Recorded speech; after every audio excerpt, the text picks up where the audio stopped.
Dans cette vidéo, je vais vous apprendre comment procéder à la création d'un nouvel exercice comptable.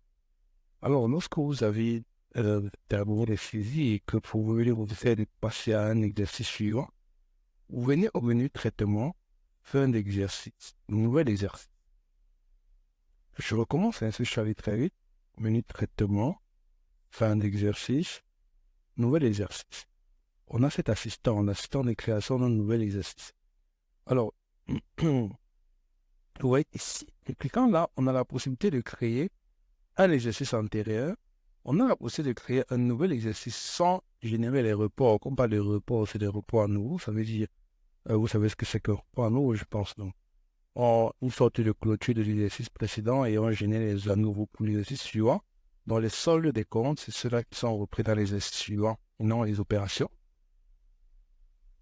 Donc, dans ce cas, je vais donc créer un nouvel exercice avec génération des reports. Je veux qu'ils prennent les reports suivants. Euh, Génération de repos à nouveau, le nouvel exercice 2022, quel traitement souhaitez-vous effectuer? Alors, dans quel journal est-ce que je veux mettre les repos à nouveau? Le repos à nouveau, les repos des comptes généraux endettés en solde seront le paramètre pour les comptes généraux. Précisez le journal des à nouveau, je précise celui-ci. Indiquez éventuellement une racine ou un intervalle des comptes pour lesquels vous souhaitez effectuer le traitement. Bon, je veux tous les comptes, donc je vais laisser vite. Est-ce que je veux le report des sections analytiques? Pour l'instant, on n'a pas traité de section analytique, donc on n'en a même pas besoin. Souhaitez-vous transférer les comptes en détail selon l'option report à nouveau, c'est lettrage automatique. Je ne modifie rien. Préciser les options, inclure les journaux de situation. Non. Je n'ai même pas d'abord créé les journaux de situation, puisque les journaux de situation seront faits pour des opérations temporaires. Je n'en ai même pas. Je ne veux pas d'opération de vis. Souhaitez-vous affecter le résultat en compte bénéfice selon le sens? Oui. OK. Paramétrage du libellé des écritures à nouveau. On reprend le numéro du libellé d'origine. ANO, je préfère ceci comme libellé, ça veut dire à nouveau au 1er janvier 2022. Et la création d'un nouvel exercice se poursuit.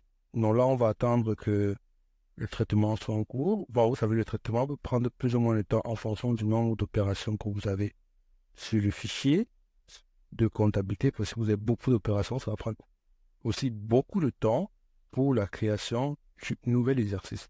Donc, à ce niveau, la seule chose à faire, c'est juste d'attendre que le programme procède à la création du nouvel exercice.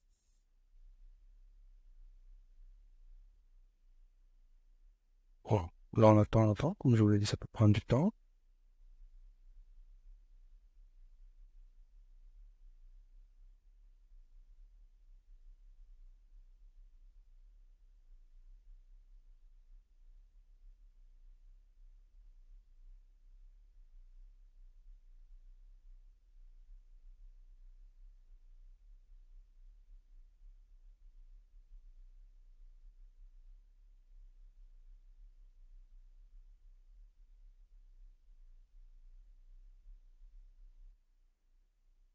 Bon, je vais d'abord mettre la vidéo en pause et reprendre lorsque le traitement sera terminé. Voilà, le traitement est fini. Et vous voyez, on revient toujours à l'interface. La différence, c'est que maintenant, là, on a l'exercice 2022. Donc, on est dans l'exercice suivant. Pour vérifier, je viens au menu Fenêtre. À partir de Fenêtre, vous voyez, j'ai 2021. Si je clique dessus, je reviens en 2021. Je verrai les différents journaux, par exemple. Si je viens en janvier, là, on a 6 jours. Voilà, je vois tout ce qu'on a fait.